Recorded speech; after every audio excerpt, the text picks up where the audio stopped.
terror plot to attack this amusement park on Halloween. And Heidi Klum, caught in a storm. She's on top of the Empire State Building. Then, costume outrage. Uproar over the famed actress wearing a Jackie Kennedy Halloween costume with fake blood. Then, marathon warning. The new study, are runners risking their health by taking part in the marathon? Why would it be that long-distance runners may be getting colon cancer? And the American woman who took down a prince. What her family is saying today. He needs to be behind bars. Plus, Meghan versus Sydney. Over the dress everyone's talking about. She decided to show off her number one asset. I object to this. I disapprove. And Halloween TV takeover. I might pick up my kids from school in this. Behind the scenes. You have no style. Now, Inside Edition with Eva Pilgrim.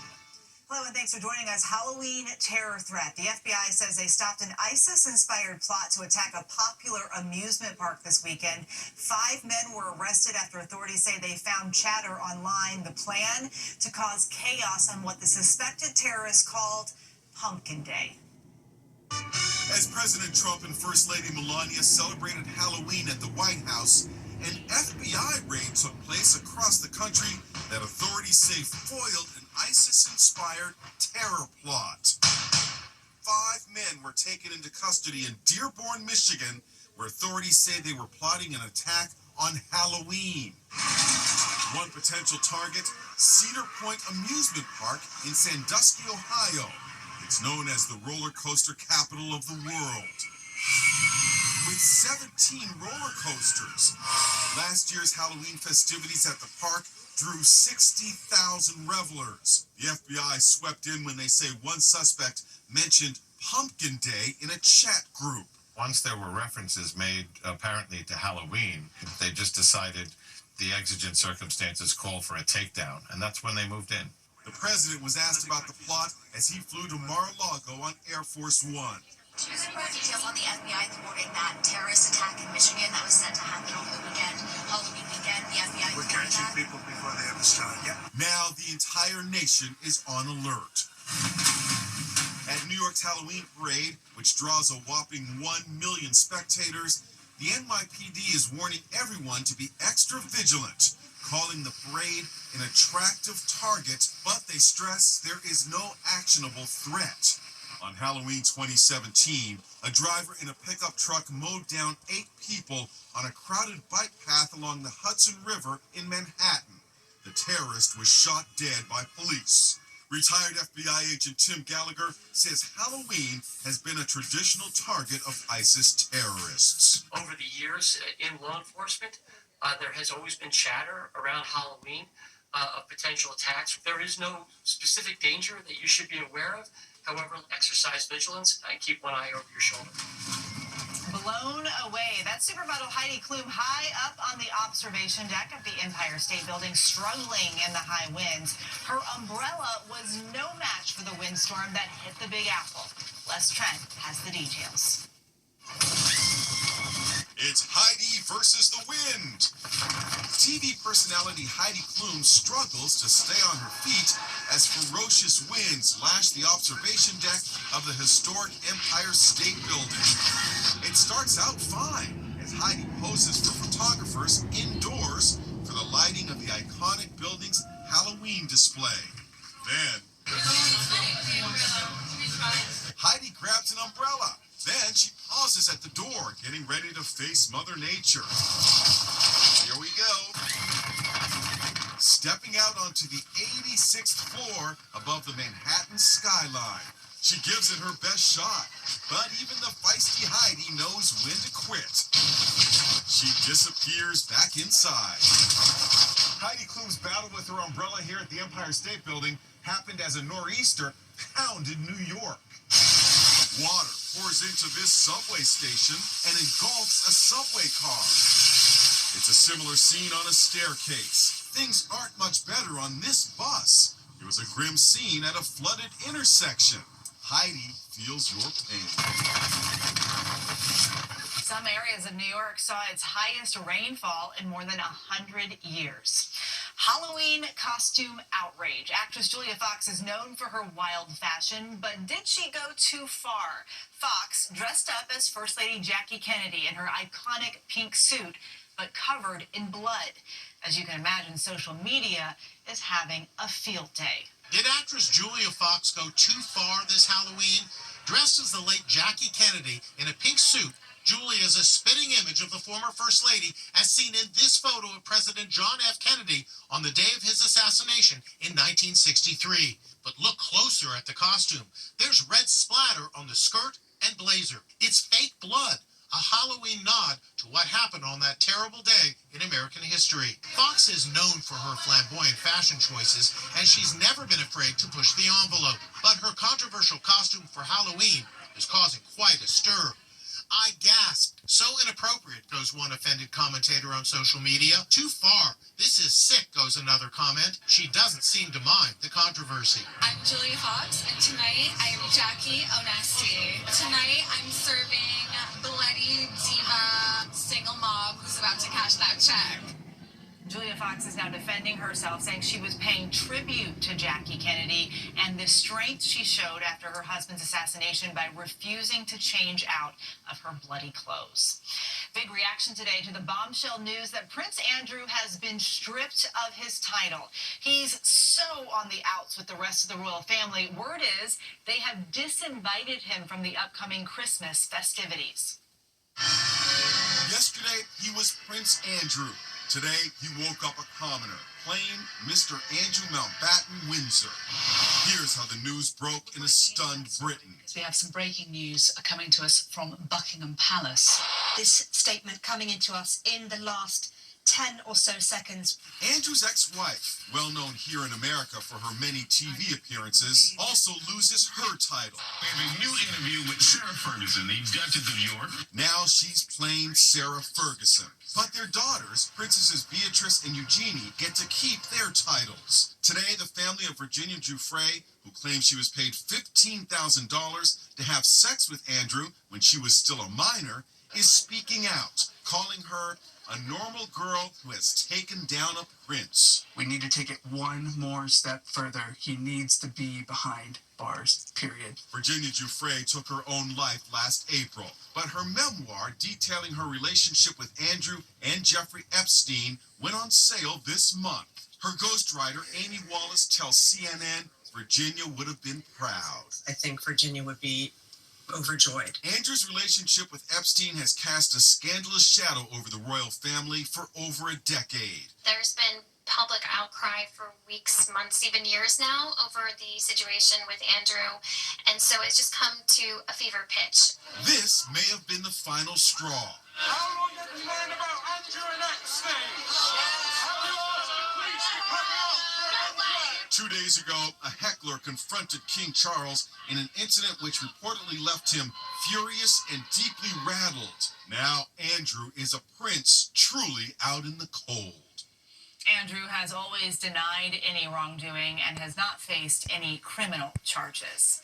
Last time we told you about actress Sydney Sweeney's daring red carpet look that left very little to the imagination. Now conservative firebrand Megyn Kelly is calling her out. People can't stop talking about Sydney Sweeney's eye-popping dress that left nothing to the imagination. Today, Megyn Kelly is lashing out at the actress. I object to this. I disapprove of the dress she wore because it's completely see-through. You can see her entire, nipples. Kelly says she can't understand why Sweeney and other actresses would want to wear a gown like this. Why do these otherwise stunning women who would get plenty of attention just by wearing a well-styled dress, why do they feel the need to take it here? Jenna Bush Hager came to Sweeney's defense with 3 words. She looks gorgeous. She does. Sweeney posed on the red carpet with Sharon Stone, who gave the younger actress her seal of approval. It's hard to be hot, and I think we all know that. It's really okay to use every bit of hotness you have right here, right now. Also coming Coming to her defense, Alyssa Farah Griffin of The View. So I'm so over the Sydney Sweeney hate. She gets all this criticism of she only gets big parts because of her sexuality and because she shows her big boobs and whatever. She's a phenomenal actor. Justice for Sydney Sweeney. It was a horrifying story. 2 teenage girls killed in a targeted hit and run. Another teen charged for their deaths. Now, for the first time, we are hearing the frantic 911 calls. Here's Stephen Fabian. They were best friends out for a bike ride when cops say they were deliberately mowed down by a vengeful 17-year-old student who had been stalking one of them. Now we're hearing the harrowing just-released 911 calls. There's a girl on the road and there's a car. Oh my God, please hurry. Is the SUV still there? No, he like hit people. Oh my God. Oh my God. Multiple witnesses start calling in. So there's 2 females? There's someone underneath the car. Are they conscious and breathing? Nobody's conscious. Nobody. Everyone's done. Not moving. It's fatal. 17-year-olds Maria Neotis and Isabella Salas were killed at the scene. Charged with first-degree murder is the driver, Vincent Bataloro. Police say Bataloro was going 70 miles an hour down this street in Cranford, New Jersey when he struck the 2 teens. He was allegedly stalking Maria after she spurned his advances. On a gaming site he hosted, Bataloro said he intended to prank Maria by sending her 2 pepperoni pizzas after she supposedly made a flip comment about the assassination of Charlie Kirk. Whenever Maria sees the pizza guy come, better think of Charlie Kirk for making fun of his death. Stupid clown. And while the 911 tapes are excruciating for the families to hear, they say they want all the information to come out. What was it like for them to have to listen to these 911 calls? It was horrific. You heard the chaos that was going on out there. And the descriptions of what they're seeing are as horrific as any nightmare you could imagine. A black SUV flew down the road and hit people. The 17-year-old suspect is being charged as a juvenile, but the victims' families want him tried as an adult. If you needed a reminder that today is Halloween, all you had to do is turn on your TV. Halloween takes over TV. That's Today co-host Craig Melvin channeling Prince. Dearly beloved, we're gathered on this Halloween with Inside Edition.